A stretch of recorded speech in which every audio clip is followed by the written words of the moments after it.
Երկնային հրեշտակապետ Միխայելը պատկերվում է գլխին սաղավարտ, ձեռքին սուր։ Համաձայն ուղղափառ եկեղեցու Աստված հրեշտակների աշխարհը ստեղծել է դեռ մարդուն եւ ողջ երկիրն արարելուց առաջ։ Նրանց օժտել է կարողություններով ու կատարելությամբ, եղել են անկախ կամքի տեր, որի չարաշահմամբ էլ հնարավոր է եղել մեղք գործել։ Հրեշտակներից մեկն ըմբոստացել է իր մեջ բացահայտելով չարն ու հպարտությունը։ Самый светлый ангел по имени Դենիցը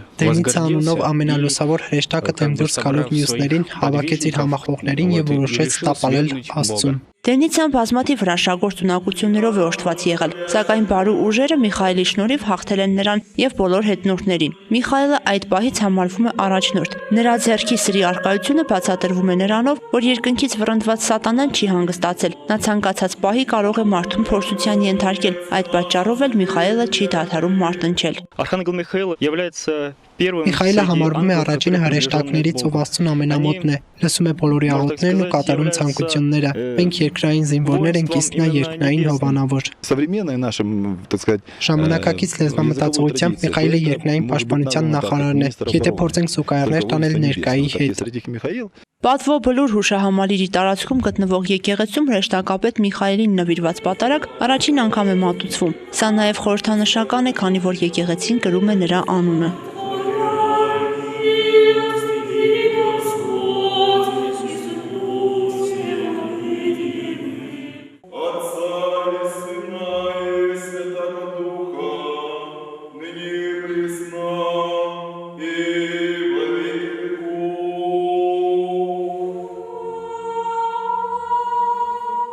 Первую литургию здесь, в этом храме, начали совершать. Առաջին պատարագն այս եկեղեցում արել ենք անցած տարի դեկտեմբերի 13-ին, սակայն եկեղեցու գոյության ընթացքում դեռ այսպիսի առիթ չէր եղել։ Սա ուրախ եւ տոնական օր է հատկապես այս եկեղեցու համար։ Կառույցը ձմռան ամիսներին տաք կլինի, սա Գյումրիում առաջին եկեղեցին է, որը կունենա ջեռուցում։ Նախատեսվում է ռուս հոգևոր կյանքի զարգացման համար այլ ծրագրեր եւս կյանքի կոչել։ Храм Арсения Сербского, он будет являться еще большей достопримечательностью, поскольку там Սուրբ Արսենիի եկեղեցին կբարեկարգվի մի շարք ծրագրեր ենք իրականացնելու։ Նպատակ ունենք ստեղծել հոգևոր մշակութային կենտրոն։ Այստեղ կգործի եկեղեցական երկեցողության սրբապատկերների նկարչության եւ այլ խմբակներ, կլինեն նաեւ սպորտային եւ այլ բաժիններ։